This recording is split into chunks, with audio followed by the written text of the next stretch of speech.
Bonsoir, pour ne pas dire bonne nuit. Ça fait à peu près 15-20 minutes qu'on essaie de vous rejoindre et décidément, on n'est pas très doué pour l'informatique, mais on est d'abord très heureux de vous retrouver et ensuite confus de vous avoir fait attendre. Pour rentrer directement dans le vif du sujet, ce webinaire avait pour objet de parler de la prise en charge des femmes à risque. Qu'est-ce que c'est qu'une femme à risque? C'est une femme qui a un risque nettement plus élevé que la population générale de développer un cancer du sein ou de l'ovaire.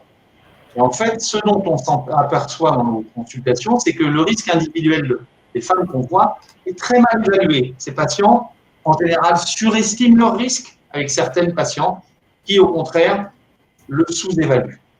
Eh bien, l'heure qui vient, et encore une fois, avec toutes nos excuses pour ce démarrage en retard, va tenter de préciser, premièrement, qui sont les femmes à haut risque de cancer du sein et de l'ovaire. Deuxièmement, ce qu'on peut leur proposer comme surveillance. Et troisièmement, quelles sont les actions chirurgicales qui sont possibles pour réduire ce risque. Et pour commencer, je voudrais passer la parole à Claire Sol. Claire, merci de nous rejoindre. Claire est généticienne à l'Institut Curie. Elle nous a regardé nous agiter devant nos ordinateurs avec émotion depuis 20 minutes. Merci de ta patience et merci d'être avec nous. Avec beaucoup d'empathie aussi. Alors moi, je vais essayer déjà de faire partager ma présentation. Donc, c'est pas forcément gagné non plus, partager l'écran. Hop. Et alors, la fenêtre, oui, mon Dieu, j'ai l'impression que ça va marcher. Est-ce que vous le voyez? Oui, c'est bon. C'est super. Donc en fait, moi je suis gynéco et je m'occupe en effet à Curie de consultations glycogénétiques et de consultations de gynéco. Donc en fait, c'est vraiment le cœur du sujet pour moi ce soir. Donc c'est finalement quand est-ce qu'il faut proposer une analyse génétique et une fois qu'on a identifié cette analyse génétique, quels sont les risques tumoraux qu'on peut mettre en évidence chez ces femmes. Donc je n'ai pas bien l'intérêt. Claire, le micro peut être un tout petit peu plus près de la bouche. Ton micro. Alors je vais le bouffer parce que je suis déjà à 100, mais il n'y a pas de problème. Alors dans la gorge. C'est ça, dans la gorge. Donc en fait, en repartant de la base, finalement, le cancer du sein, c'est le cancer le plus fréquent de la femme. Sans histoire familiale particulière, une femme a déjà 10-12% de risque de cancer du sein sur toute la vie, ce qui fait un peu plus de 60 000 cas de cancer du sein chaque année en France. Finalement, quand on regarde toutes ces femmes qui ont un cancer du sein, finalement, la proportion de celles qui ont une anomalie génétique, c'est très très faible, c'est autour de 5% de cancer du sein. Donc aujourd'hui en France, le but des consultations d'oncogénétique, c'est justement d'identifier ces 5% de femmes chaque année qui font un cancer du sein lié à une anomalie génétique, parce que ça permet de prendre en charge la famille, donc une prise en charge familiale. Mais aujourd'hui, il y a également une prise en charge individuelle par le biais de ce qu'on appelle la prise en charge thérapeutique. Donc le fait de pouvoir identifier aussi une prédisposition dans une famille, ça permet de pouvoir faire des tests ciblés et de pouvoir adapter la prise en charge chez les apparentés. Donc les apparentés, c'est les sœurs, les frères, les enfants de personnes chez qui on a identifié une anomalie génétique. Aujourd'hui, il y a des indications d'analyse génétique, donc on peut soit se rapporter au trait de l'article en fait, qui a été publié en 2020 et qui a repris vraiment tout ce qui a été publié sur le sujet, ou simplement le référentiel d'Île-de-France. Aujourd'hui, on propose une analyse génétique quand la probabilité d'identifier une anomalie génétique dans la famille est évaluée à 10%. C'est historique, et un cutoff de 10%, finalement, c'est la capacité de pouvoir avoir des consultations génétiques, la capacité de pouvoir réaliser des tests génétiques, et on a mis la barre, historique, à 10%. Et finalement, on retrouve 10% de probabilité de prédisposition, soit sur des histoires individuelles particulières. Et donc, on a par exemple les cancers du sein précoce, moins de 40 ans, les cancers du sein bilatéraux, ou les cancers du sein qui ont un phénotype particulier qu'on appelle triple négatif, c'est-à-dire n'exprimant pas les récepteurs aux oestrogènes, à la progestérone et ne surexprimant pas les facteurs HER2. Alors Claire, juste tes diapos défilent pas. Merde, excusez-moi. Pas de problème. C'est bien embêtant.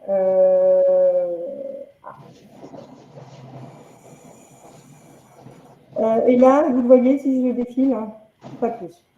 Alors là, ça défile. Ça défile, donc c'est mieux. Ça défile. Ouais. C'est mieux comme ça. Moi, je vais rester pas en plein écran alors, si c'est mieux comme ça. Et donc, évidemment, le cancer du sein chez l'homme, parce que ça fait arriver un peu moins de 1000 hommes chaque année en France ont pris en charge pour un cancer du sein. Donc, il y a une indication d'analyse génétique. Après, les histoires familiales, et en général, c'est soit 3-4 cancers du sein dans une famille, ou 2-4 cancers du sein quand il y en a un, on va dire, qui est préménopausique, donc avant 50 ans, ou quand il y en a un qui a un phénotype, là aussi particulier, triple négatif. Donc, ces femmes qui rentrent dans ces critères doivent avoir une consultation d'analyse génétique. Et après, il y a finalement un autre volet qui est le theranostic. Là, c'est extrêmement différent. La manière de concevoir les choses, c'est de se dire, aujourd'hui, si on identifie une anomalie génétique chez cette personne qui est prise en charge, soit pour son cancer du sein, soit pour son cancer de l'ovaire, l'identification d'une altération va modifier la prise en charge. Ça peut être sur le versant chirurgical, donc plutôt discuter, retenir une mastectomie plutôt qu'un traitement conservateur, ou alors ça peut modifier le traitement oncologique, et je pense en particulier aux inhibiteurs de la polyadépérylose polymérase, les inhibiteurs de PARP, et vous connaissez peut-être son chef de file qui est l'olaparib. Et ça, en fait, ces femmes chez qui il y aurait une modification de la prise en charge thérapeutique, finalement, elles peuvent avoir une probabilité très faible d'être porteuses d'une prédisposition génétique. Mais comme il y a à la clé une modification d'un traitement, eh bien, on leur proposera quand même une analyse génétique et qui souvent sont faites en urgence. Et donc là, je vous ai mis en dessous 2 études très importantes qui montrent le bénéfice à l'ajout de ce fameux médicament, de cette thérapie ciblée que je vous disais au départ, chez les femmes qui ont un cancer du sein en adjuvant et qui sont porteuses d'une prédisposition BRCA1 ou BRCA2. Et là, dans le cancer de l'ovaire, également chez les femmes qui sont mutées. Et donc, dans le cancer du sein, vous voyez qu'il y a un bénéfice sur la survie, donc c'est quand même majeur. Et là, dans le cancer de l'ovaire, c'est un bénéfice avec une réduction, on va dire une augmentation de la survie sans progression. Après, il y a l'autre question qu'on peut se poser, c'est d'accord, ces femmes-là, il faut leur proposer une analyse génétique, mais finalement, qu'est-ce qu'on va leur proposer comme analyse? Quels sont les gènes qu'on va séquencer? Si on regarde dans la littérature scientifique, finalement, on va retrouver un nombre incalculable de gènes hypothétiques candidats au risque de cancer du sein ou de l'ovaire. Et donc, au milieu de tout ça, on va dire la France a un peu tranché et on s'est positionné en disant le but d'un gène, si on le recherche, si on recherche une altération sur ce gène, c'est que ça va pouvoir modifier la prise en charge de la patiente. Et finalement, si on identifie des gènes qui ne modifient strictement rien dans la prise en charge de la patiente désapparentée, c'est peut-être pas encore le bon moment aujourd'hui en 2022 de les rechercher. Et donc, ces gènes qui modifient la prise en charge, on appelle ça aujourd'hui des gènes actionnables. Et donc, en France, hop, on en a retenu, on va dire, 13.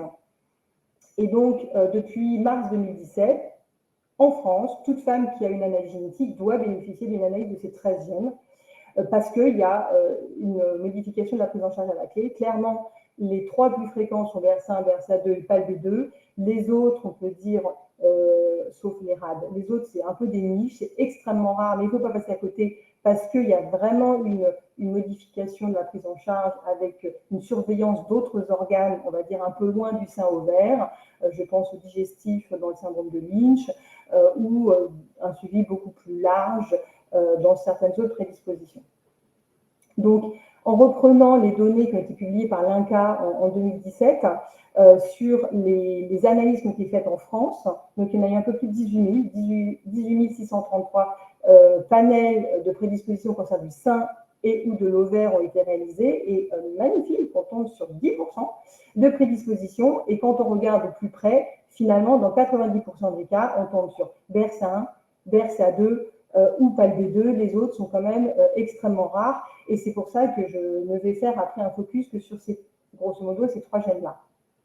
Donc, on a identifié, on sait les gènes qu'il faut rechercher. Maintenant, qu'est-ce qui se passe? Quels sont les risques associés quand on identifie une anomalie sur BRCA1, BRCA2 ou PALB2? Donc, d'abord, il y a évidemment le risque mammaire.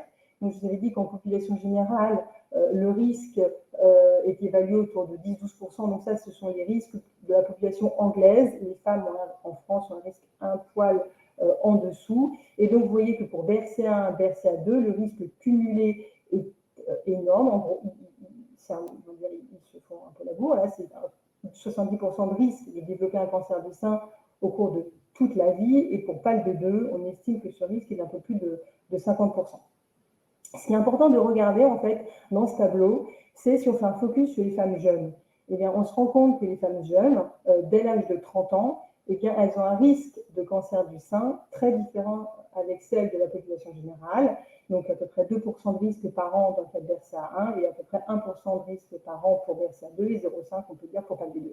Et donc, cette différence de risque, à ce moment-là, justifie qu'on commence la surveillance radiologique à cet âge-là et qu'on puisse discuter des chirurgies préventives. Dans le cas de BRCA1, BRCA2, il y a également un risque, on va dire, annexiel identifié. Donc, je vous ai rajouté d'autres gènes plus rares, même si classiquement, c'est vraiment BRCA1, BRCA2 qu'on connaît mieux, avec BRCA1 qui donne un risque énorme, cumulé d'un peu plus de 40% de risque de cancer de l'ovaire. BRCA2, on est à 17%. Et les RAD51C et D qui sont des gènes plus récents, identifiés, on va dire, en 2010, enfin, dans le panel depuis 2017. Et après PALB2, PALB2 qu'on teste en fait depuis 2014, donc ça reste encore très récent. Et le signal, on va dire, sur le risque ovarien n'est connu que depuis 2019. Donc ça, c'est une donnée récente. Par contre, ce qui est intéressant là aussi, c'est si on regarde plus précisément quand est-ce qu'augmente le risque. Eh bien, dès 40 ans, il augmente de manière importante pour BRCA1. Et on va faire un petit focus pour BRCA2 parce que, historiquement publié dans deux analyses antérieures à celle de 2017, qui sont les données de 2003 et de 2007, eh bien, on retrouvait un surrisque de cancer de l'ovaire qui avait été évalué autour de 2% avant l'âge de 50 ans. Et c'est un peu le risque qu'aujourd'hui on retient en oncogénétique dans le cas de BRCA2. Et pourquoi je vous parle de ces risques-là? C'est que finalement, c'est le moment où le risque ovarien se modifie au cours du temps et où, du coup, on va discuter la prise en charge adaptée à la clé au niveau annexiel. Après, également, concernant BRCA1, BRCA2, je vais aller très, très vite parce qu'on me demandait de faire un point un peu large sur les risques tumoraux liés à BRCA. Eh bien, on sait qu'il y a d'autres risques associés qui évidemment, n'ont pas du tout le même sur-risque par rapport au sein et à l'ovaire. Et aujourd'hui, on sait en particulier pour BRCA2, il y a un risque de cancer de la prostate qui est évalué autour de 25%. Et c'est vrai que c'est un cancer très fréquent chez l'homme. Et donc, c'est pour ça qu'aujourd'hui, c'est important de tester les hommes dans les familles parce qu'ils bénéficient d'une surveillance à partir de 40-45 ans. Et chez eux aussi, quand ils sont pris en charge pour un cancer de la prostate métastatique, les inhibiteurs de PARP ont démontré un bénéfice, on va dire, dans ce contexte. Malheureusement, les hommes, on n'a pas encore de recommandation nationale pour leur surveillance. Et il y a un deuxième risque qui commence à émerger, pour lequel on commence à avoir des données, c'est le risque de cancer du pancréas. On a du mal à chiffrer le surrisque par rapport à la population générale, mais il est identifié en particulier avec BRCA2. Et là aussi, les inhibiteurs de PARP ont l'air d'aider les patientes atteintes d'un cancer du pancréas métastatique. Donc, que ce soit la prostate ou que ce soit le pancréas, ces personnes rentrent en fait dans les indications théranostiques qu'on avait vues un petit peu avant et donc doivent bénéficier d'une analyse génétique en urgence. Maintenant, il n'y a pas encore de recommandation nationale de prise en charge, on va dire, pancréatique dans le cas de BRCA1 ou BRCA2. C'est toujours à discuter au cas par cas en fonction des histoires familiales. Et j'ai fini mon petit topo et je vous remercie et je suis disponible pour les questions. Je ne sais pas si vous voulez les poser maintenant ou à la fin. Merci Claire. Il y a une question pour toi. Bonsoir, à partir de quel âge le dépistage, donc j'imagine le test génétique, peut-il se faire en France? Y a-t-il une norme pour ce test génétique en termes d'âge? Alors, légalement, toutes ces prédispositions sein-ovaire, enfin, pas toutes exactement, mais BRCA1, BRCA2, PALB2, les principales, ne donnent pas de pathologie pédiatrique. Et donc, la loi dit qu'on ne doit pas tester les mineurs parce que c'est extrêmement important que les personnes puissent se positionner et décider, on va dire, pour elles-mêmes si elles souhaitent faire le test ou pas. Alors, c'est sûr qu'il y a des prédispositions très rares qui peuvent donner des pathologies pédiatriques où là, en effet, on teste les enfants parce que s'ils sont porteurs, il faut les surveiller. Mais ce n'est pas le cas de BRCA1, BRCA2, PALB2. Donc, légalement, c'est 18 ans. Maintenant, honnêtement, je pense que 18 ans n'est peut-être pas le bon moment pour faire ce test parce que ça ne changera absolument rien à leur prise en charge dans l'immédiat. Qu'ils soient porteurs ou pas porteurs, eh bien, on ne modifiera pas et ils n'auront pas de suivi spécifique. Vu que le suivi dans le cas de BRCA et autres, c'est 30 ans pour l'imagerie. Moi, j'ai tendance à dire que l'idéal, c'est 23-25. On se met un petit peu en avance par rapport aux 30 ans, parce que malheureusement, il y a quand même des cas de cancer du sein avant l'âge de 30 ans. Je dirais que 30 ans, c'est un peu tard pour le test. 18 ans, c'est un peu tôt. On peut moduler. Alors, ce qui se fait, évidemment, c'est les personnes qui souhaitent être vues en génétique, on les voit même à 18 ans pour leur expliquer qu'est-ce que c'est que cette prédisposition, qu'est-ce que ça veut dire d'être porteur ou pas porteur de cette altération. On leur donne une période de réflexion, on leur propose de voir les psychologues, et puis après, en effet, s'ils confirment leur souhait d'être testés rapidement, on le fait. Mais je ne suis pas sûre que ce soit forcément bénéfique de faire un test à 18 ans. Moi, si je peux donner la réponse du chirurgien à cette question, on voit des patientes de 18 ans qui sont testées et qui viennent nous voir à 18 ans et demi en nous disant « enlevez-moi tout ça ». Alors que Claire vous a très bien montré qu'il ne se passe rien, à quelques mineures exceptions près qui seront précisées par le généticien avant l'âge de 30 ans. Donc, et on est d'accord, surtout que même chez les femmes mutées avant l'âge de 20 ans, il n'y a pas de recommandation ni clinique, ni rien du tout. Rien du tout. Et je dirais surtout pas radiologique, en fait. Nous, on voit, je dirais, je ne suis même pas du côté chirurgical, mais je dirais, on voit des histoires franchement difficiles en consultation de jeunes femmes qui sont suivies parce qu'elles sont testées de 18-19 ans et des fois, les médecins de ville ne connaissent absolument pas et font un peu n'importe quoi et commencent à faire des examens radiologiques. Mais dès qu'on marque sur un compte-rendu patiente porteuse de mutation BRCA1, et bien bing, on fait une écho, mais si vous faites une écho à une jeune femme, et ben vous trouverez toujours des petits trucs. Sauf que dans le contexte de la prédisposition, on a peur et on fait des biopsies. Et après, on se retrouve avec des jeunes filles de 22-23 ans qui ont eu 3-4 biopsies et qui sont hyper stressées, ce que j'entends très bien, et qui demandent en effet à 22-23 ans une mastectomie prophylactique, alors que finalement, leur risque tumoral à ce moment-là est extrêmement faible. Et ça, en effet, peut-être que je ne l'ai pas suffisamment dit dans mon topo, mais le risque de cancer du sein et de l'ovaire est extrêmement dépendant de l'âge des femmes. Et c'est pas du tout pareil, le risque de cancer du sein n'est pas du tout pareil à 20 ans, à 30 ans, à 40 ans, à 80 ans, et la surveillance dépend de ce risque-là. Et c'est vrai qu'une femme qu'on voit en génétique qui est indemne et qui a 60 ans, et à qui on dit qu'elle est porteuse d'une BRCA1 ou BRCA2, elle n'a plus déjà 70% de risque. Elle a 70% moins tout ce qui ne s'est pas arrivé, tout ce qui ne s'est pas passé jusqu'à 60 ans. Et donc, ça aussi, c'est important de pouvoir l'expliquer parce que ça modifie le discours, le risque, etc. et donc les prises en charge à la clé. Mais je suis d'accord, 18 ans… Ce qui va dans le sens de l'introduction qu'on avait tout à l'heure, qui est que globalement, il y a une surévaluation du risque. Claire a donné un élément majeur. En France, corrige-moi si je n'ai pas bien lu la diapo, 10% des tests pratiqués mettent en évidence une mutation délétère. 10% des tests pratiqués. Ça veut dire que sur des populations déjà sélectionnées par les généticiens qui acceptent de faire le test, 9 fois sur 10, on ne va pas trouver d'anomalie. Donc, l'idée générale, et c'était l'objet de ce webinaire, c'est de tenter de rassurer sur la notion de faux risques surévalués. Alors, ça se fait dans des consultations spécialisées avec des cliniciens ou avec des généticiens, mais on voit arriver des patientes qui nous demandent, et on a encore eu un exemple il y a 2 semaines, une mastectomie prophylactique bilatérale parce qu'elle a des fibroadénomes bilatéraux, je rappelle que ce sont des lésions bénignes qui n'augmentent pas le risque de cancer du sein, et que sa mère a eu un cancer du sein. Donc Claire vous a donné un chiffre très important sur les femmes pour lesquelles l'indication de test génétique est retenue en France.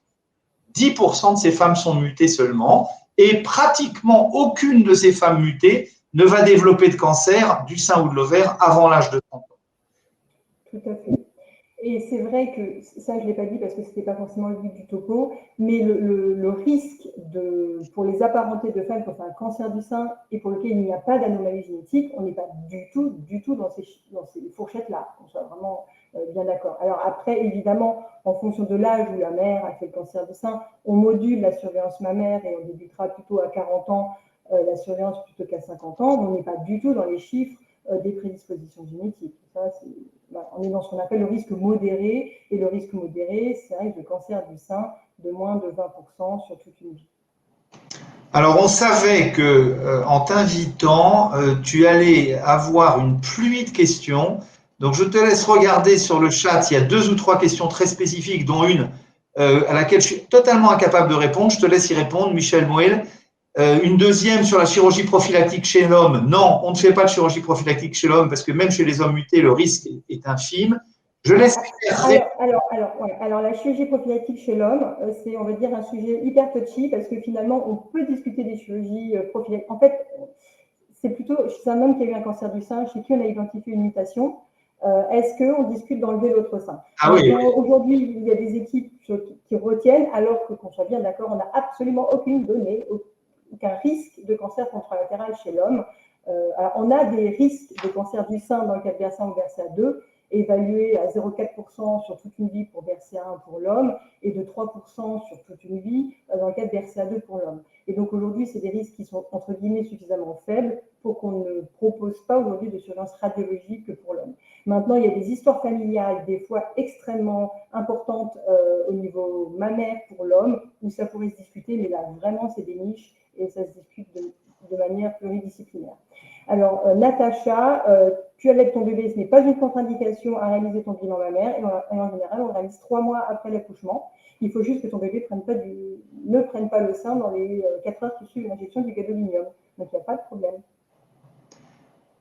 Merci beaucoup. Claire, je te laisse répondre. Si tu peux répondre sur le chat. Parce que, maintenant qu'on a une patiente qui a une mutation, que peut-on lui proposer? Il y a 2 stratégies historiquement. La première, c'est de dire on l'ultra-surveille. Qu'est-ce que ça veut dire ultra-surveiller les seins d'une femme porteuse d'une mutation? Et la deuxième, c'est de dire on fait une intervention chirurgicale et quelles sont les options possibles. En matière d'ultra-surveillance radiologique des femmes porteuses d'une mutation, je vois Claude et Jenny qui sont pratiquement à joue, ce qui veut dire que Jenny est en train d'essayer de faire passer les diapos de Claude. Donc, c'était l'anniversaire hier soir, Claude.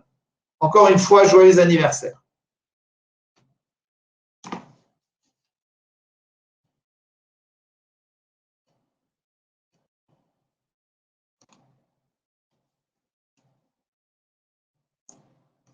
Il n'y a pas de micro. Jenny, votre micro n'est pas branché. Oui, c'est en cours, OK. Est-ce que vous m'entendez? Est-ce que vous me voyez? On t'entend et on te voit. C'est une espèce de statue du commandeur qui surgit. Parfait. Alors, moi, je vais vous faire une présentation carrée, chirurgicale sur la génétique. Je crains le pire. Non, on ne craint pas le pire, ça va être pas mal. Hein. Et rapide. Si on veut bien trouver mes diapos. Voilà. Hop. Là, on a Jenny au ski. Est-ce que vous avez la diapo? C'est bon, là? Ouais. Okay. Alors, je vais vous parler de la surveillance des femmes à haut risque. Et je voulais remercier Diane Molière, qui est conseillère génétique à Pompidou, de m'avoir bien briefé ces dernières semaines. Alors, je vous ai dit que je vais faire un truc bien carré. Alors, quels sont les outils de la surveillance des femmes à risque? Les outils, c'est l'examen clinique, c'est l'IRM, c'est la mammo et c'est l'échographie.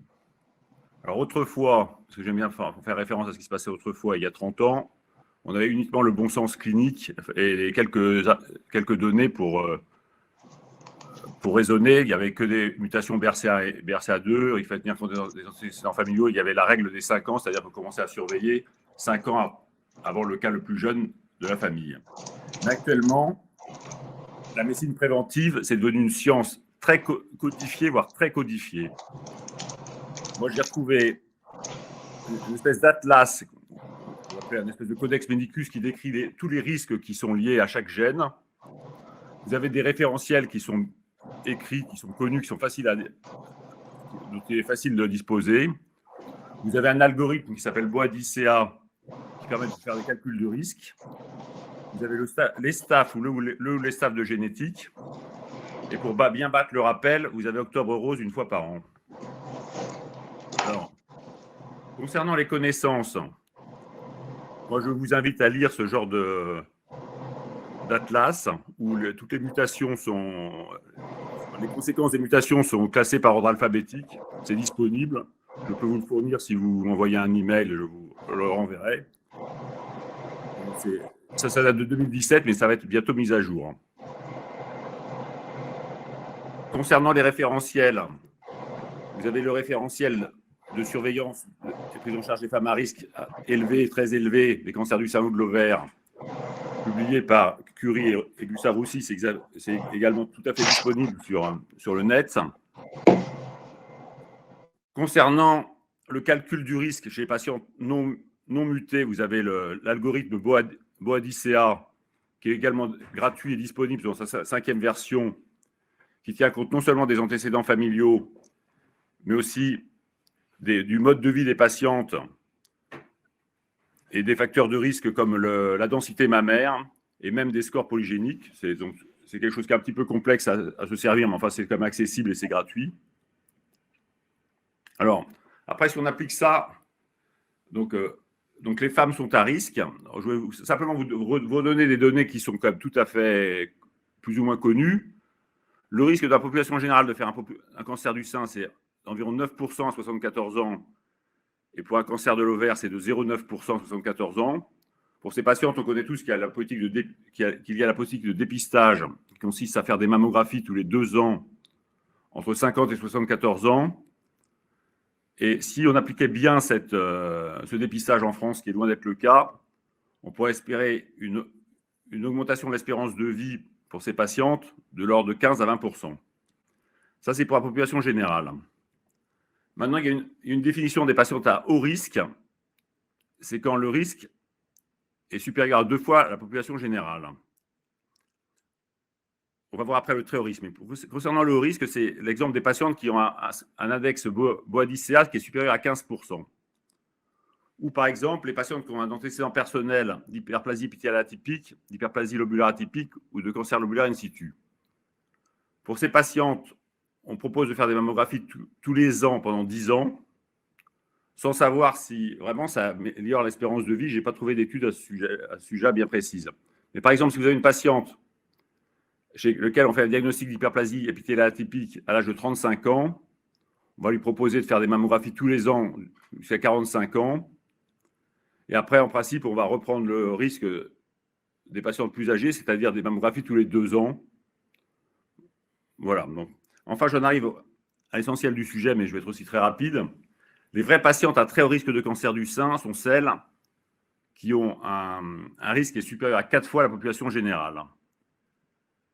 Ça correspond aux patientes qui ont un BOADICEA qui est supérieur à 25% ou 30% selon les équipes, ou bien les patientes mutées BRCA1, mutées BRCA2, mutées PALB1, de très rares cas, parce qu'on ne les voit quasiment jamais, les patientes qui sont mutées TP53, ou bien celles qui ont un antécédent d'irradiation thoracique avant 30 ans. Chez ces patientes, il est légitime, donc je dis bien uniquement chez ces patientes, de proposer une éventuelle mammectomie prophylactique, ou bien de leur proposer une surveillance. Et la surveillance, donc c'était vraiment la question que vous m'avez demandé, c'est quoi? C'est un examen clinique tous les 6 mois, c'est une IRM à partir de l'âge de 30 ans, tous les ans. Je vous rappelle que l'IRM, elle doit être faite en première partie de cycle menstruel, donc, et que cette IRM doit être suivie dans les 2 mois qui suivent d'une mammographie, bon, un cliché par sein, voire 2 clichés par sein pour les patients plus âgés. Mais cette politique de surveillance IRM suivie de mammographie, elle débute à 30 ans, en principe pas avant, et ce jusqu'à l'âge de 64 ans, pour ces patientes-là. Alors la question que j'ai posée, qui se pose, c'est est-ce que cette politique mammectomie versus surveillance, est-ce que ça améliore réellement l'espérance de vie chez ces patientes? Alors, j'ai retrouvé un article très intéressant d'une vraie population suivie en Colombie-Britannique, une étude faite par des Néerlandais, où ils explorent les deux bras possibles, soit la surveillance, soit la mastectomie prophylactique. J'ai sur un groupe homogène de 2857 patientes porteuses saines de variant BRCA1 ou BRCA2, avec un suivi d'au moins 10 ans. Donc la première question à laquelle je voulais vous poser, c'est est-ce que quand vous informez un groupe de patientes qu'elles sont mutées, une fois qu'elles savent qu'elles sont mutées BRCA1 ou BRCA2, combien, à votre avis, s'orientent vers mastectomie prophylactique et combien préfèrent la politique de dépistage avec mammo et IRM? IRM et mammo, pardon. Je crois que Claire veut répondre. Je pense que vous allez le dire, mais ça dépend des pays, bien évidemment. Mais je vais vous laisser, c'est une question. Dans cette étude, donc je vous rappelle, c'est des patientes de Colombie-Britannique, donc je pense que c'est au Canada. Il y a 42% des patientes qui ont opté pour la chirurgie prophylactique pour BRCA1 et 35% pour BRCA2. Donc déjà, il y a une majorité de patientes qui choisissent la surveillance. La deuxième question, Claude, oui. Est-ce que je peux t'interrompre une seconde pour savoir si en France, on a ces chiffres, puisqu'on avait les chiffres de la cohorte qu'avait donné Catherine Noguès il y a de nombreuses années, mais est-ce qu'aujourd'hui, on a des chiffres actualisés? Combien de femmes indemnes porteuses d'une mutation en France optent pour une chirurgie de mastectomie prophylactique? On sait ça? Je ne sais pas. C'est une très très bonne question. Il y a un autre papier qui fait un peu en fonction des pays, et sans étonnement, c'est l'Amérique qui gagne le gros lot avec 55% de femmes qui font une chirurgie prophylactique. Le Canada est plutôt à 45%, mais bizarrement, ces 10 dernières années, ils sont passés de 45 à 35%, donc ils réduisent un peu leur mastectomie prophylactique. Le pays qui fait le moins, ça ne va pas vous étonner, c'est la Pologne. En France, on n'a absolument aucune donnée, et franchement, ce n'est pas la coordonnée de ceux qui va répondre à cette question, parce qu'on ne suit les femmes que 10 ans, et donc c'est franchement très problématique. En tout cas, je peux juste donner des chiffres de Curie, qui est quand même le plus gros réservoir d'identification en France. On est autour de 15-20%. Je pense qu'on est en train de monter. Voilà, on était 15 il y a peut-être quelques années, aujourd'hui on est plutôt 20. Maintenant, c'est vrai que la population de l'Institut Curie n'est pas forcément une population représentative de l'ensemble de la France, mais on n'a absolument aucune donnée nationale. Ouais. Dans cette étude que je vous cite, il y a 97% des patients mutés qui acceptent soit d'avoir une chirurgie, soit d'être surveillés strictement. Donc, c'est une population qui sont très obéissants en Colombie-Britannique. Alors, la deuxième question, c'est est-ce qu'il y a une amélioration de l'espérance de vie chez les patientes ayant subi la mammectomie prophylactique versus la surveillance? Eh bien, c'est très net pour le groupe des patients de BRCA1. Et dans cette étude, c'est non significatif pour les patients de BRCA2. Pourquoi? Pourquoi donc? Alors, pourquoi? Parce qu'en fait, il faut s'intéresser à ce qui se passe dans le groupe surveillance, où il y a des cancers du sein qui surviennent dans l'intervalle de 1 an entre les deux surveillances. Et en fait, les cancers du sein d'intervalle sont très différents dans le groupe des patients de BRCA1 versus le groupe BRCA2. Les cancers du sein d'intervalle du groupe BRCA1 sont plus fréquents, 16% versus 13%, surviennent un peu plus jeunes dans le groupe BRCA1 que pour l'anomalie BRCA2, 44 ans versus 48 ans. Et surtout, en termes de qualité, ce sont des cancers qui sont beaucoup plus agressifs, puisque vous voyez que 88% des cancers qui surviennent dans le groupe de surveillance BRCA1 sont invasifs, versus 75% pour le groupe BRCA2. Il s'agit de cancers de grade 3 dans 74% des cas dans BRCA1 et simplement 37% dans BRCA2. De triple négatif, pareil, 77% des cas dans BRCA1 et simplement 23% pour BRCA2. Et quand on a un cancer dans le groupe surveillance BRCA1, dans 62% des cas, il requiert une chimiothérapie versus seulement dans 39% des cas dans BRCA2. Donc on comprend qu'il y a réellement significativement plus de morts par cancer du sein dans le groupe surveillance BRCA1 que dans le groupe mammectomie prophylactique BRCA1 et que ce n'est pas vrai dans cette étude pour le groupe BRCA2. Donc, en conclusion, quand on propose ce type de surveillance versus chirurgie prophylactique, il faut certainement beaucoup plus insister par la chirurgie prophylactique dans le groupe BRCA1 et voir que ces patientes mutées ne sont pas qu'à risque de cancer du sein, elles sont aussi à risque de cancer de l'ovaire, voire de cancer du pancréas, qui sont des cancers qui sont encore plus graves. Voilà. Je vous remercie. C'était ma petite présentation. Alors, si je peux me permettre, c'est vrai qu'aujourd'hui, BRCA1, BRCA2, il y a une différence en termes de bénéfices sur la mastectomie prophylactique, mais c'est peut-être simplement par manque, si ça ne sort pas pour BRCA2, c'était par manque de puissance. Parce qu'en fait, on ne les suit certainement pas suffisamment longtemps. Les BRCA1, quand elles font un cancer du sein infiltrant, il est triple négatif dans 70% des cas, et on sait que les triples négatifs rechutent dans les 3 ans qui suivent, et donc c'est plus rapide et on voit plus facilement le bénéfice en termes de réduction de la mortalité, alors que les BRCA2 font plutôt les cancers du sein de Madame Tout-le-Monde RH+, qui peuvent mettre plus de temps à rechuter. Et assez souvent dans les études, il y a plus de BRCA1 inclus que de BRCA2, parce qu'on identifie plus de BRCA1 que de BRCA2, même s'il y a plus de BRCA2 en population générale, parce qu'elles ne font pas le même cancer et donc il n'y a pas forcément le même signal génétique.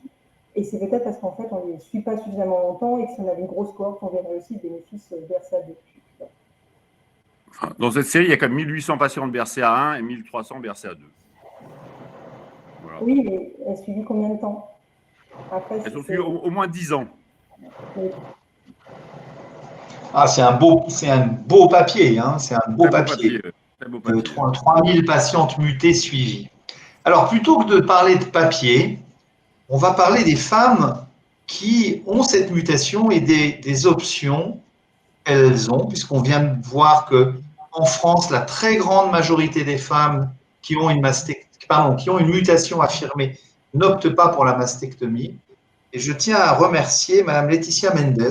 Je vous remercie vraiment très chaleureusement d'être avec nous. Je dois, indépendamment des remerciements, vous féliciter parce que vous avez réussi à vous connecter alors que nous, on n'y arrivait pas. Donc vraiment, on vous remercie, on vous félicite et on voudrait que vous soyez là la prochaine fois pour le webinaire, non pas pour parler, mais pour nous aider à nous connecter. Parce que ça, ce que vous avez fait, il y a très peu de gens qui ont réussi à le faire chez nous à l'Institut du Saint-Paris. Merci d'être avec nous. Merci d'être avec nous. Je vais laisser Anne Sabeila vous présenter. Je voulais juste vous dire que nous vous étions extrêmement reconnaissants d'être avec nous ce soir. Merci infiniment. Merci de votre invitation. Merci beaucoup. Moi, je vous avais rencontré lors d'un événement un peu privé et j'avais été assez impressionnée par votre engagement associatif et presque politique finalement pour la mastectomie et les chirurgies préventives en général.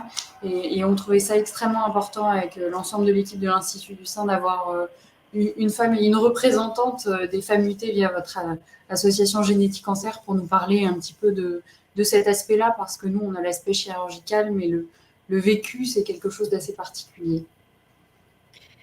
Parfait, merci infiniment. Moi, je suis ravie de vous rejoindre et j'ai encore appris énormément de choses. Au cours de mon parcours, j'ai pu effectivement faire de très belles rencontres. Et d'ailleurs, je suis enchantée de rencontrer virtuellement le docteur Claire Saul, puisque à Curie, l'association est vraiment bien représentée par un de nos membres du comité scientifique, Dominique Stoppa-Lyonnais, qui m'a accompagnée dans mon parcours du test génétique et puis qui m'a aussi largement encouragée au fait de pouvoir fonder donc, cette association il y a maintenant un peu plus de 5 ans.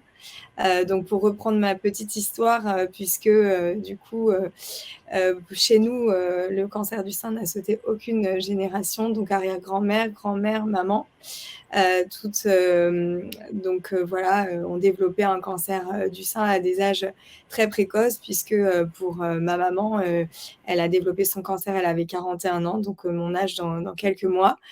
Et c'est vrai que j'ai pu, donc en tant qu'enfant, assister finalement à tout ce qui s'est passé dans ma vie, puisque le cancer a toujours été présent dans nos murs, puisque j'avais ma grand-mère maternelle qui avait donc un sein en moins et qui n'avait jamais été reconstruite. Donc, on a toujours demandé pourquoi mamie n'avait qu'un sein. Et donc, du coup, les sujets sont vite arrivés. Ce n'était pas du tout tabou chez nous, mais on savait qu'il y avait probablement une hérédité jusqu'à ce que ma mère fasse ce test et qu'elle l'apprenne à ses 7 frères et sœurs. Donc, ce qui n'a pas été simple parce que c'est vrai que dans tout ce questionnement, quand on parle effectivement du dépistage et qu'on arrive par la porte de la maladie, donc dans un parcours vraiment thérapeutique et qu'on apprend qu'on est porteuse de cette anomalie, c'est toujours compliqué de venir amener cette information à des membres qui ne sont peut-être pas encore touchés et qui s'interrogent d'abord pour eux, mais aussi pour leurs enfants, puisqu'il faut qu'ils retransmettent aussi cette information à la descendance. Et il se trouve que quand elle a annoncé tout ça, et notamment à ses sœurs et frères, c'était sans savoir que finalement ma cousine développerait son cancer du sein à l'âge de 29 ans, sans savoir finalement que sa mère était porteuse, puisqu'elle n'avait pas encore fait le test. Et donc, c'est là qu'on a compris qu'il y avait quand même vraiment une grosse hérédité pour nous en ligne de compte. Donc, j'ai accepté, moi, à l'âge de 24 ans, de me faire tester. Je ne savais pas moi-même au moment où je me suis fait tester que j'étais enceinte et j'allais donner naissance donc quelques mois plus tard à une fille. Et donc, quand j'apprends que je suis porteuse de cette anomalie, évidemment, j'accompagne ma maman dans son parcours thérapeutique tout en réfléchissant déjà finalement aux solutions qui s'offraient à moi, puisque les 2 solutions m'avaient été présentées et j'avais la possibilité de me faire surveiller. Et on me présente aussi en me disant qu'évidemment, j'ai le temps, qu'il n'y a pas d'urgence, cette solution de chirurgie préventive. Et moi, je la réclamais en fait finalement depuis longtemps. Parce que ma mère m'en avait parlé, qu'elle savait qu'aux États-Unis, c'était possible. Et donc, du coup, je décide de trouver ensuite un chirurgien pour me faire opérer parce que tout est allé très vite pour ma maman. Et au moment où je donne naissance à ma fille, je perds ma mère de ce cancer alors que ma grand-mère avait vécu avec des récidives jusqu'à l'âge de 73 ans et qu'elle est décédée d'une fausse route alimentaire et que voilà, elle a eu une longue vie. Mais je comprends que finalement, on peut aussi périr dans la bataille. Et c'est ce qui va me pousser moi-même à finalement opter pour une chirurgie dite de réduction de risque. Donc voilà, à 24 ans, je trouve ce chirurgien à Curie, donc Alfred Fitoussi. Et donc, pour moi, c'est la seule issue. Et à partir du moment où j'ai été opérée, donc tout ne s'est pas royalement passé, mais je pense que pour moi, ma projection de vie a tout simplement commencé. Et c'est à partir de ce moment-là que j'ai pu continuer de me projeter professionnellement et aussi dans ma vie de mère et aussi dans mon accompagnement de maman. Parce qu'en regardant ma fille, j'avais le sentiment d'avoir fait quelque chose qui me sauverait la vie. Donc voilà, j'ai continué d'avancer sur ce parcours. Lana a grandi et puis un jour, Angelina Jolie a parlé. Et il se trouve que quand évidemment elle a parlé, moi j'avais continué de développer des projets professionnels. J'étais devenue donc experte en images et j'accompagnais à Curie et dans d'autres endroits des femmes sur leur conseil, la colorimétrie. J'avais un atelier bénévole. Et donc à Curie, finalement, quand Angelina Jolie parle, je viens faire cet atelier et évidemment, on souhaitait avoir un témoignage d'une femme qui préventivement l'avait fait à un âge jeune. Et donc, je prends la parole, mais en ne sachant pas du tout à quoi m'attendre. Et parce que j'étais bien dans ma vie, j'assumais pleinement ce choix et je décide effectivement au grand jour de révéler ce que la plupart des gens autour de moi ne savaient pas. Et donc, c'est quand j'avoue finalement aussi ce geste que moi, je me libère de quelque chose d'assez tabou parce que finalement, je n'avais pas osé parler de cette chirurgie préventive.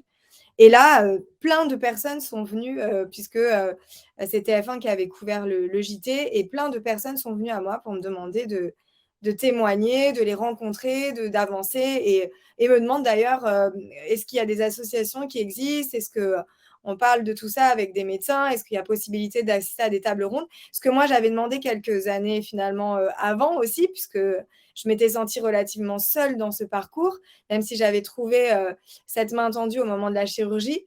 je trouvais que le partage d'expérience devait se faire tant au moment finalement du parcours du test, parce que l'annonce n'a pas été simple dans ma tête. Ensuite, voilà, tout ça s'est enchaîné. Et je me suis dit, mais ça manque cruellement finalement d'accompagnement.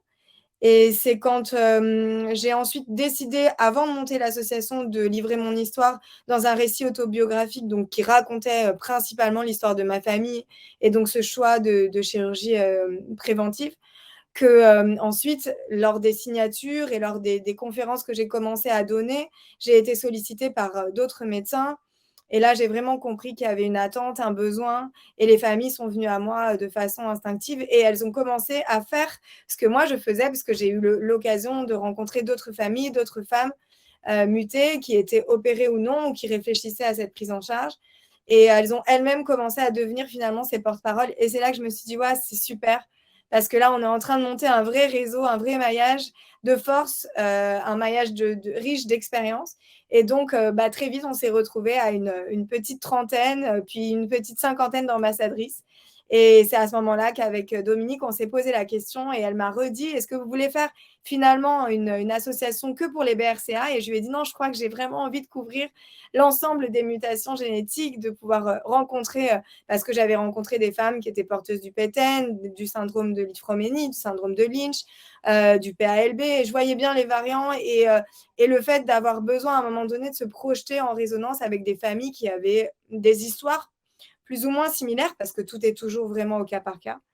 Et on a, voilà, donc j'ai fondé Génétique Cancer et donc avec un super comité scientifique évidemment et qui repose avant tout sur cette association de la 1901, sur vraiment une association de patients qui vit vraiment que de bénévoles, donc sur la base du volontariat, et que j'accompagne là maintenant depuis 5 ans à sortir en fait finalement de peut-être d'un certain silence et aussi voilà, d'être elle-même complètement dans une situation finalement d'isolement où elles trouvent des ressources pour pouvoir finalement en parler dans leur famille et en parler aussi à l'extérieur.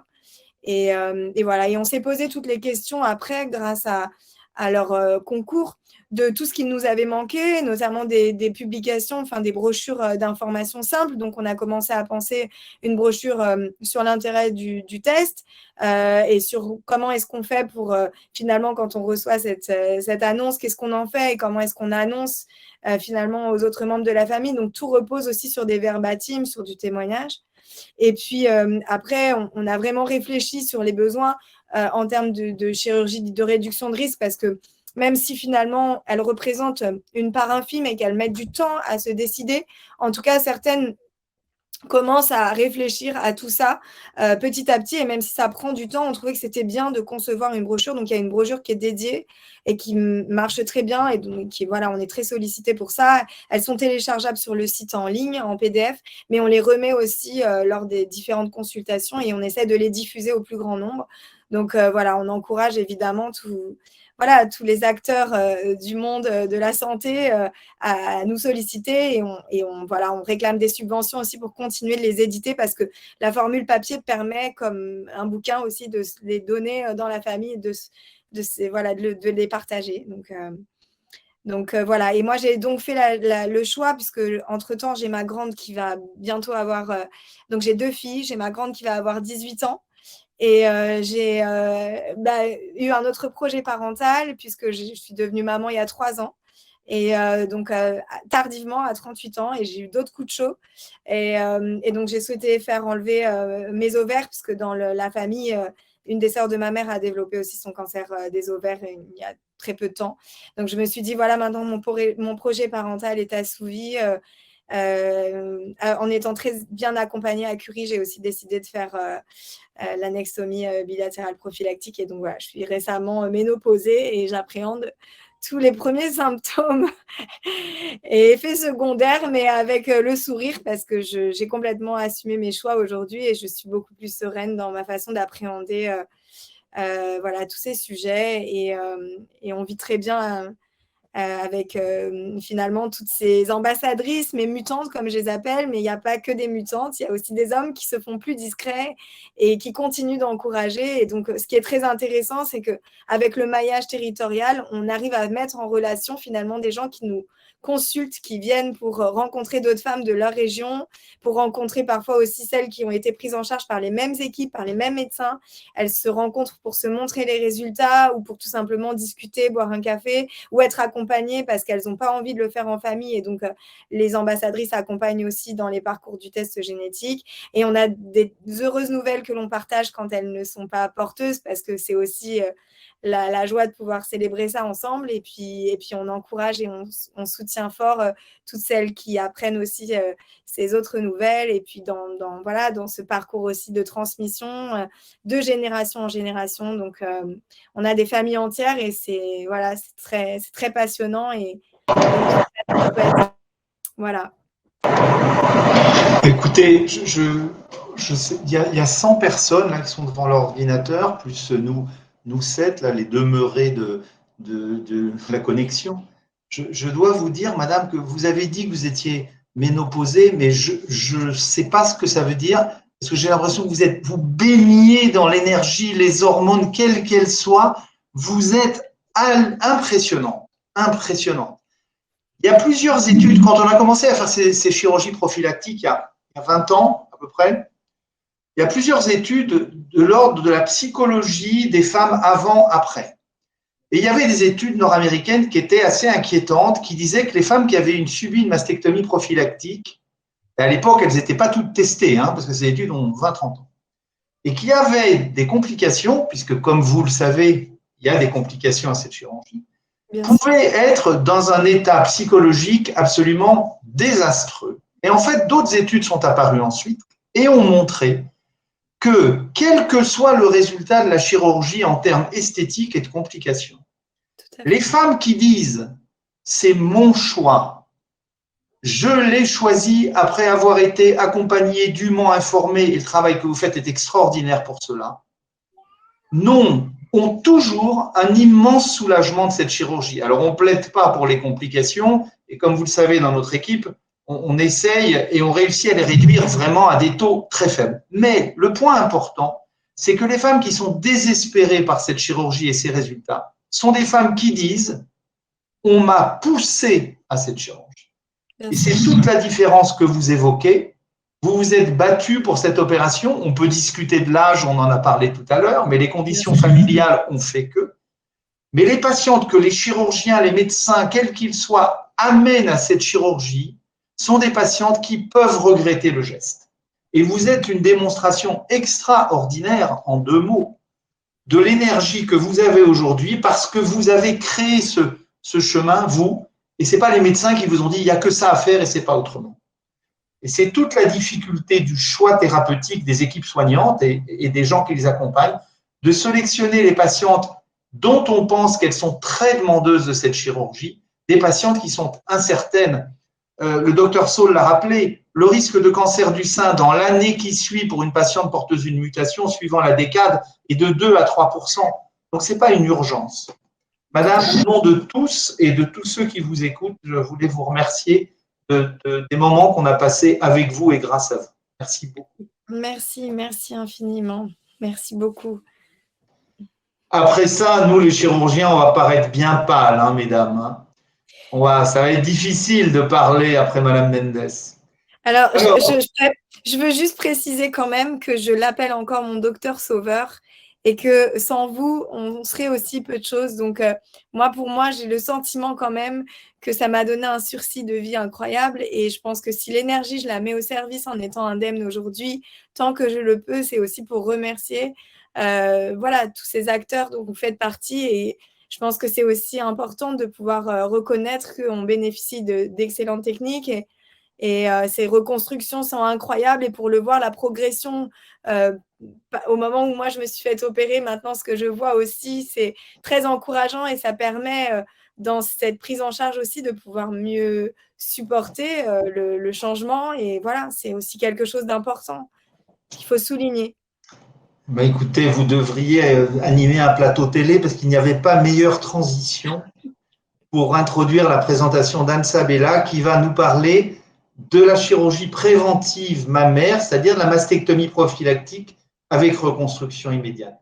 Madame Mendes, je vous remercie, c'était un honneur et un plaisir de vous écouter. Merci infiniment. Merci, c'est un honneur pour moi. Anne, qu'est-ce que c'est qu'une chirurgie prophylactique mammaire?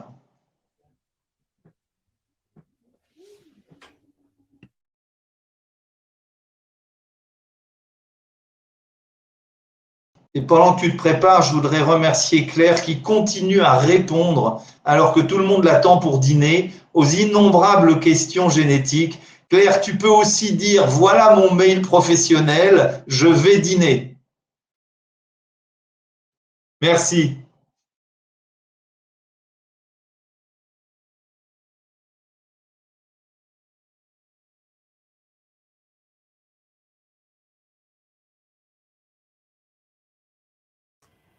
Si vous ne m'entendez pas, ça ne marchera pas. Donc, je vais vous parler de la chirurgie prophylactique mammaire. Alors, juste si je le mets en plein écran, vous ne voyez plus le passage de diapo, je pense. Si? C'est bien comme ça. Là, c'est vraiment bien. Hein. Et tu vois les diapos qui bougent ou pas? Là, non. Oui, non, c'est ça le problème. C'est comme... Ne vous en faites pas, la prochaine fois, on change de logiciel. Celui-là nous cause trop d'emmerdes.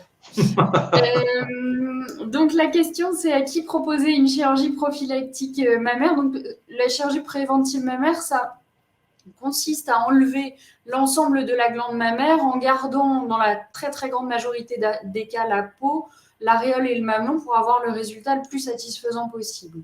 À qui on la propose? Je ne reviens pas tellement dessus puisqu'on en a parlé tout à l'heure. Il y a deux catégories de chirurgie préventive qui sont différentes. C'est soit pour les patientes indemnes, donc qui n'ont jamais eu de cancer du sein.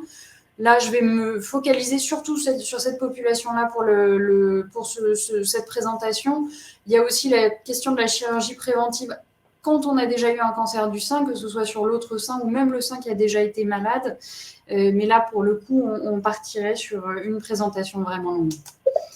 Alors, la recommandation de l'INCA, l'INCA, c'est l'Institut national du cancer, dit que la chirurgie, la mastectomie bilatérale prophylactique, c'est la mesure la plus efficace de prévention du cancer du sein.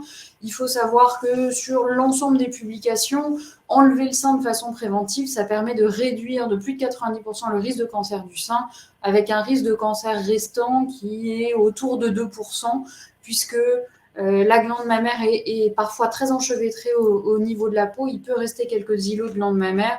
Donc, on ne peut pas dire que le risque est de 0, mais néanmoins, il est extrêmement, extrêmement, extrêmement faible. Et donc, chez ces patientes porteuses de très haut risque, notamment MUT-BRCA1 ou 2, la mastectomie bilatérale doit faire partie des propositions faites aux patientes. Et ensuite, c'est un choix, bien sûr, individuel. Alors, à quel âge faire la mastectomie prophylactique? On en a parlé tout à l'heure. Avant 30 ans, a priori, c'est vraiment très discutable, notamment en fonction des cas de l'âge de survenue des cancers du sein dans la famille, mais le bénéfice n'est pas extrêmement élevé. Et au-delà de 65 ans, pour le coup, la balance entre les bénéfices et les risques est beaucoup plus discutable, puisque le risque restant, si à 60 ans, on est MUT-BRCA1 et qu'on n'a jamais eu de cancer du sein avant, on a un risque dans le restant de sa vie de 19%. Donc, ça ne justifie plus tellement, ou en tout cas, ça se discute de façon plus importante, de faire une chirurgie préventive à cet âge. L'INCA, en tout cas, dit qu'au-delà de 65 ans, il faut vraiment discuter de la balance bénéfice-risque. Alors, celle-là, je vais vous la passer. Comment est-ce qu'on décide? Alors, de toute façon, c'est un processus qui va être souvent assez long. Il va y avoir plusieurs consultations, des consultations avec des oncogénéticiens, des consultations avec des chirurgiens. Et dans tous les cas, ce qu'on recommande, c'est quand même souvent d'avoir plusieurs avis chirurgicaux. Ça va permettre, on a chacun des façons d'expliquer la chirurgie qui vont être différentes, des mots qui peuvent être différents, parfois même des propositions en termes de reconstruction qui vont être différentes. Dans tous les cas, il faut respecter un délai de réflexion et en tout cas, il n'y a jamais de caractère d'urgence.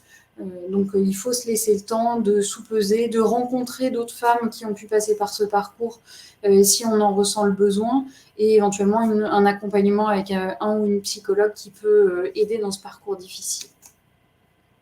Alors, la décision, il y a plein de choses qui vont rentrer en compte et qui vont avoir un impact plus ou moins important en fonction des femmes. Il y a le contexte personnel, c'est-à-dire qui a été malade dans ma famille, comment est-ce que je l'ai vécu, quel est mon degré d'angoisse. Il va y avoir d'un côté la prévention du risque de cancer du sein, donc m'ôter de la tête ce risque de cancer et diminuer mon risque de cancer.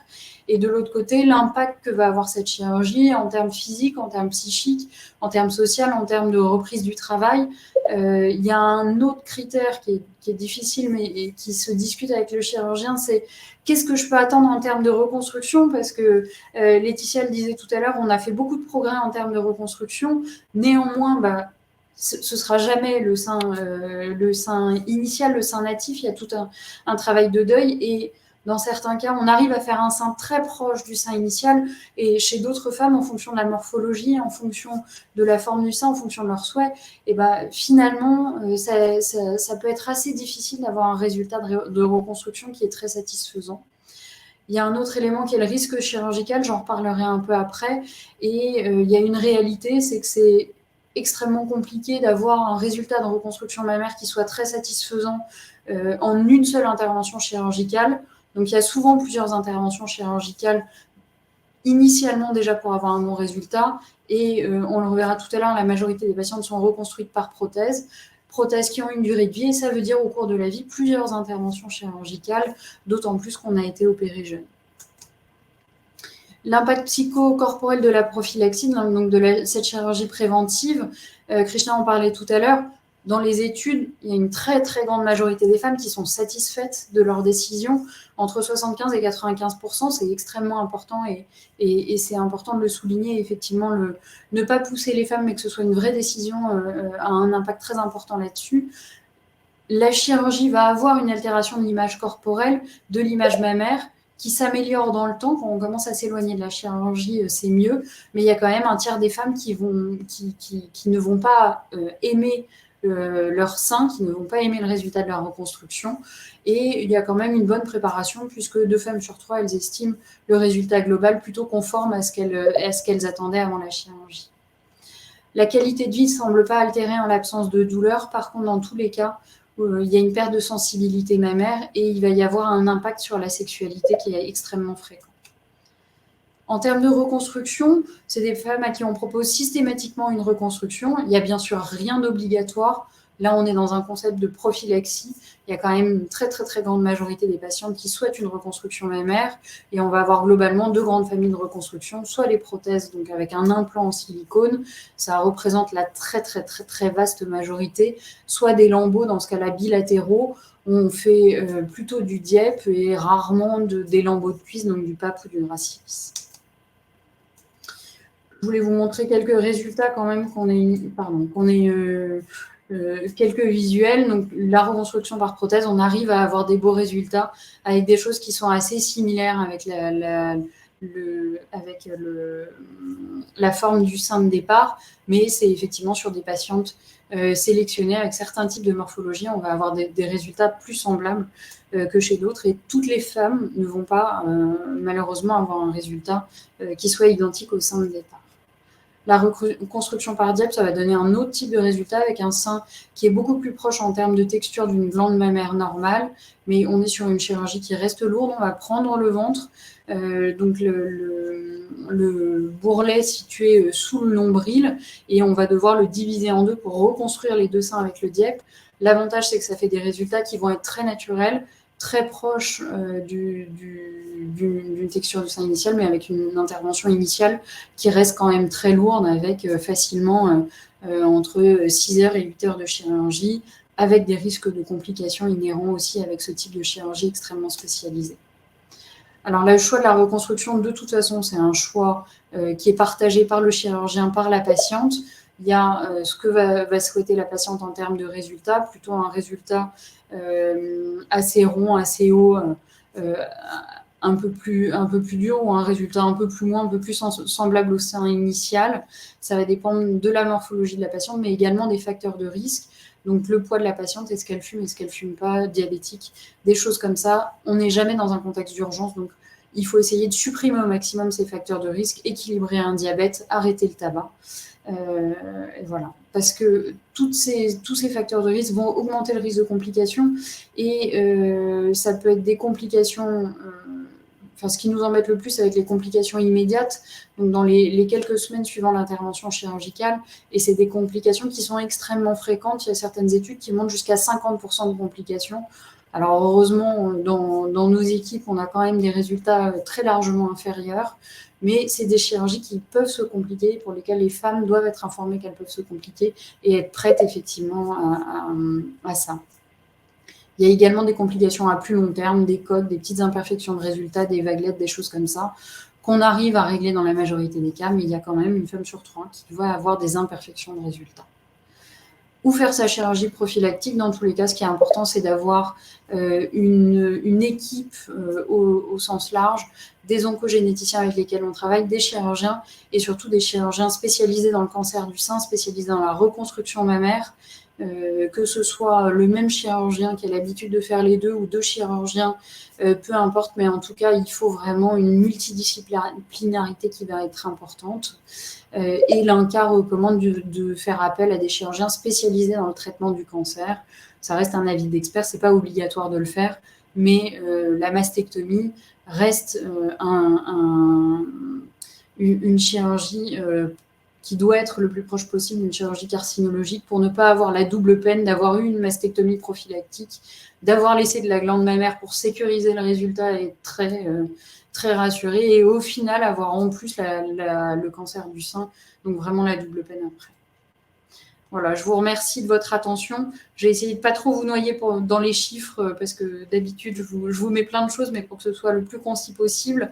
Et je rebondis sur ce que disait Laetitia tout à l'heure. Je vous invite vraiment à aller regarder les 3 petits livrets, que ce soit pour le tas génétique, l'annonce ou la chirurgie de réduction des risques. Ils sont super bien faits, ils sont très, très faciles à lire et il y a vraiment des avis de patientes dedans. Donc, moi, je les conseille de façon quotidienne aux patientes et vraiment, je vous invite à aller regarder. Je vous remercie de votre attention. Merci Anne. Merci de ne pas avoir fait de diapositives de réduction de risque avec des courbes qui se croisent en fonction des décades. Parce que là, je remarque qu'il y a encore 100 participants alors qu'on a démarré avec 15 minutes de retard. On est très touché par le fait que vous soyez encore avec nous.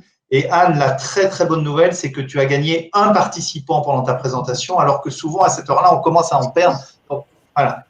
Effectivement, ce que vous a montré Anne, c'est qu'on peut obtenir des bons résultats à cette reconstruction, mais attention, 1, il y a des complications, 2, tout ne se fait pas en une fois, c'est-à-dire qu'à partir du moment où on a enlevé les seins et on a mis les prothèses, il y aura des améliorations possibles, et c'est toute l'importance d'être dans des équipes ultra spécialisées en cancérologie et en chirurgie réparatrice, parce qu'autrement, l'une des 2 parties ne sera pas parfaite, soit l'ablation de la glande ne sera pas parfaite avec les écueils qu'Anne a évoqués, soit la reconstruction ne sera pas parfaite parce qu'en fait, ce n'est pas le boulot du chirurgien qui s'en est occupé. D'où l'idée d'être toujours pris en charge par une équipe qui fait de cette chirurgie prophylactique vraiment l'une de ses spécialités, comme c'est le cas dans notre équipe et dans d'autres. Laetitia a cité l'Institut Curie, dont on vient peu ou prou tous. La dernière présentation peut étonner certains des participants qui ne sont pas pointus dans le domaine de la chirurgie préventive, puisqu'en fait, dans la chirurgie préventive des cancers chez les femmes porteuses d'une mutation, il y a 2 chirurgies possibles. On peut faire l'une, on peut faire les 2, ou on peut n'en faire aucune. Mais l'une des chirurgies majeures, et je dis bien majeures, en termes de bénéfices, c'est-à-dire dans survie, c'est la chirurgie préventive des ovaires. Et Jenny Milochaud va vous expliquer pourquoi se faire enlever les ovaires est beaucoup plus bénéfique en termes de guérison définitive que se faire enlever les seins, alors que dans le grand public et dans la presse généraliste, le focus est sur les seins, pour des raisons qu'on connaît bien, et le focus ovarien est beaucoup moins important. Jenny, tu as 100 participants, je fais le pari que dans 10 minutes, tu as encore 100 participants. On va tenter alors. Vous m'entendez bien? Vous voyez la présentation? Très bien. On voit Claude qui n'a pas quitté ta joue gauche. Non, il est sur là. Vous êtes très mignons tous les 2. Alors, je vais tenter d'être rapide et claire. Donc, concernant la chirurgie préventive ovarienne, alors elle s'adresse à qui? Elle s'adresse aux patientes mutées BRCA1 et BRCA2, aux patientes PALB2 et au cas par cas aux patientes qui auraient un antécédent familial de cancer de l'ovaire dans la famille.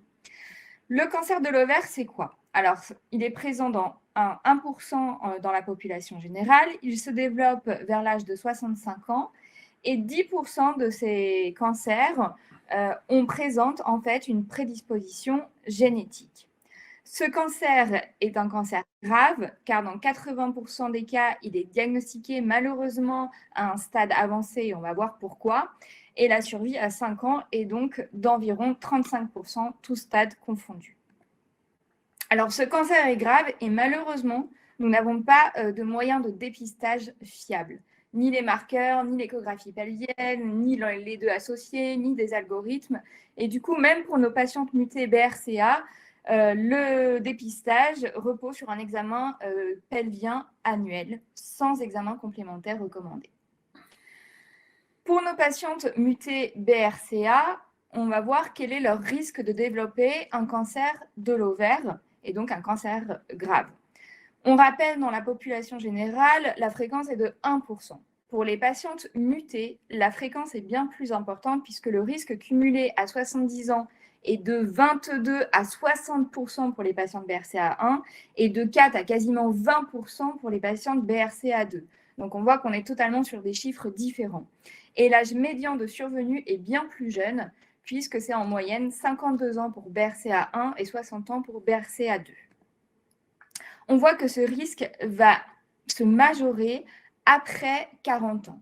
On voit ici le tableau et vous voyez à partir de la ligne 40 ans, les pourcentages annuels de risque de cancer de l'ovaire se majorent, aussi bien pour BRCA1 et essentiellement pour BRCA1, mais aussi pour BRCA2. Donc en France, l'âge recommandé pour l'annexectomie est à partir de 40 ans et on dit que pour BRCA2, elle peut être différée à 45 ans. Qu'est-ce qu'une annexectomie? Donc cette chirurgie préventive des ovaires. L'annexectomie, c'est l'ablation des ovaires et des trompes. On le fait par célioscopie. On va aller prélever un petit peu de liquide dans le ventre s'il y en a lors de l'introduction de nos instruments et de notre caméra, parce que c'est une petite caméra qu'on va mettre dans le nombril avec 2 ou 3 petits instruments qui sont infracentimétriques qui vont nous permettre d'aller travailler à l'intérieur avec le ventre qui sera gonflé par de l'air.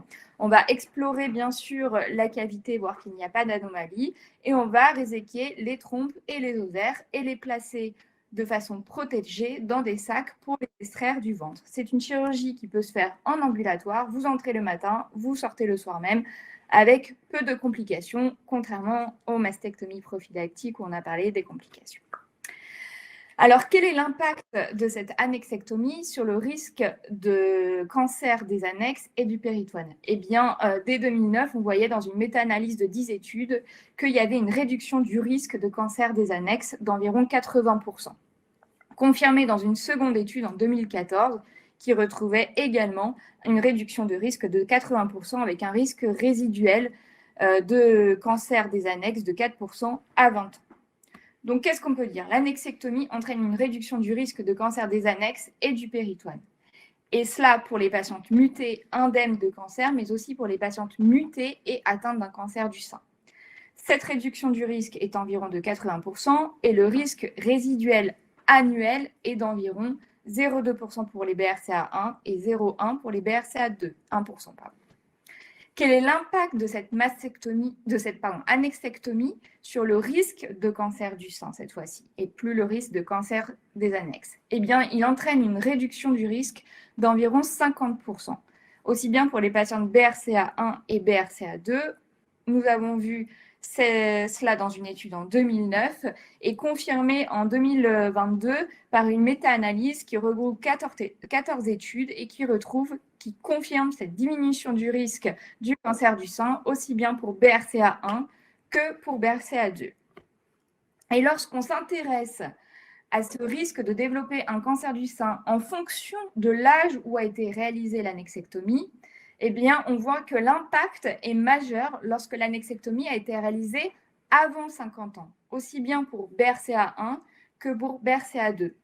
Et cet impact semble s'atténuer lorsque l'annexectomie est réalisée après 50 ans. Donc, l'annexectomie entraîne une réduction du risque de cancer du sein qu'on évalue entre 40 et 60%. L'intervention doit être idéalement programmée avant 50 ans et elle entraînerait également une réduction du risque de cancer du sein contralatéral.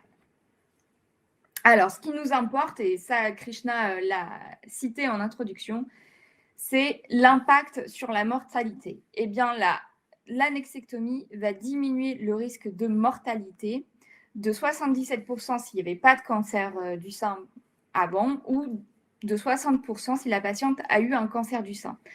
Dans les deux cas, en tout cas antécédent de cancer du sein ou pas de cancer du sein, on voit qu'il y a une réduction de cette mortalité. Et cela concerne aussi bien les patientes BRCA1 que BRCA2. Cette réduction de mortalité de 70%, qui est un chiffre important, c'est vraiment significatif, eh bien, elle concerne aussi bien la mortalité du coup due au cancer de l'ovaire que la mortalité spécifique concernant la mortalité due au cancer du sein. En conclusion, l'annexectomie prophylactique permet de réduire le risque du cancer des annexes de 80%, réduit le risque de cancer du sein d'environ 50% et réduit la mortalité d'environ 70%. J'espère que j'ai été clair et n'avoir perdu aucun participant. Non, en fait, il y en a deux qui n'avaient pas réussi à se connecter comme nous, qui sont arrivés pendant ta présentation. Donc, tu as gagné deux. Alors, c'est un élément majeur ce que vient de dire le docteur Milochaud. C'est un élément majeur parce que quand vous mesurez le bénéfice d'une intervention chirurgicale, médicamenteuse, vous pouvez le mesurer de deux façons. Vous pouvez mesurer la diminution du risque de développer une maladie, c'est ce qu'on mesure quand on enlève les seins, ou vous pouvez mesurer la diminution du risque de décès. Or, ce que montre Jenny et ce que montrent toutes les études, c'est que la meilleure intervention pour permettre aux femmes qui sont porteuses d'une mutation de vivre longtemps, c'est pas de leur enlever les seins, c'est d'enlever les ovaires à l'âge défini par les recommandations, c'est-à-dire avant 50 ans pour BRCA2 et avant 40 ans pour BRCA1. Mais c'est très important parce qu'en fait, on confond deux choses. La première, c'est effondrer le risque de cancer du sein et la deuxième, c'est augmenter la survie. Si vous vous intéressez aux paramètres survie, c'est vraiment les ovaires. Alors, comme je l'ai dit en introduction, c'est pas l'un ou l'autre ou zéro. C'est l'intérêt de la consultation avec des hyperspécialistes comme Anne, Jenny, Claude, que de pouvoir mesurer le bénéfice de chaque intervention. Mais je trouve, pour suivre ces patientes depuis maintenant des décennies, que l'importance de l'annexectomie n'est pas assez mise en avant dans la population générale, sauf quand elle rencontre des médecins spécialisés dans ces interventions. Je tenais à vous dire, Claire et Laetitia, vraiment, merci infiniment d'abord de nous avoir attendus online, ensuite d'être encore avec nous 1h30 après, et je vois Claire qui continue à répondre à toutes les questions qui lui tombent dessus. Je suis impressionnée par le nombre de ses réponses aux questions du chat. Ah non, mais c'est extraordinaire, c'est extraordinaire. Nous, on fait semblant de ne pas le voir, le chat à droite, parce que sinon, on foire nos présentations. Tandis que Claire, elle est là avec le sourire et elle répond.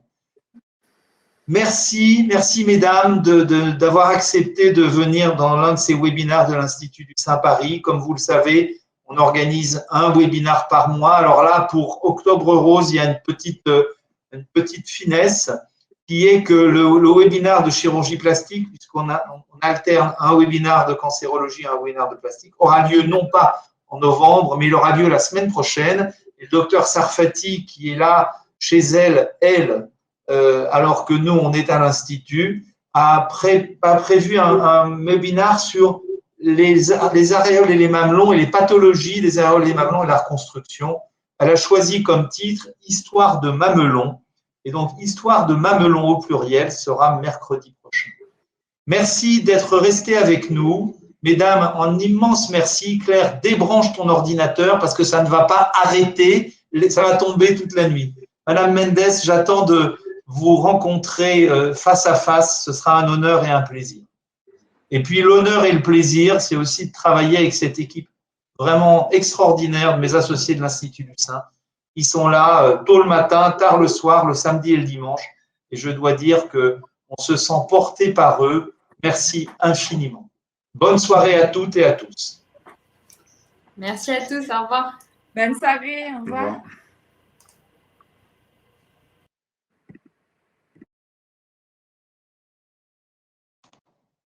Madame Mendes, c'était une rencontre.